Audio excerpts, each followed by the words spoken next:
Have you ever had the problem that you wanted to add a shock mount for your microphone?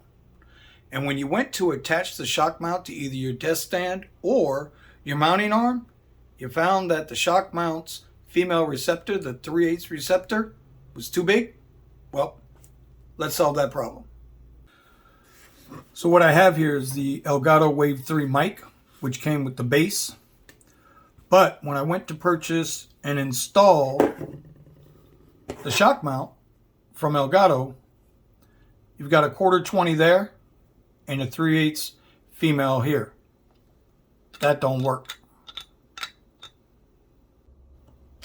So what I did was I went online, and I'll put the link in the description below, and I purchased these two adapters. So you can see here, one's a 3/8. Whoop, there's the camera. One's a 3/8 to a 1/4, and then the other one is actually a 1/4 to 3/8.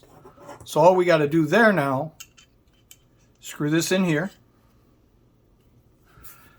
and then we can take our base, screw that in there,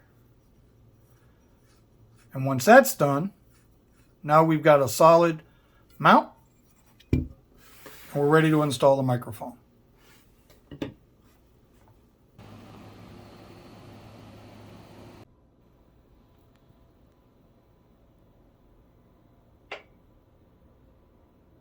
So if this little quick tutorial helped you mount your shock mount and your microphone, hey, I'd appreciate it if you give me a little like below.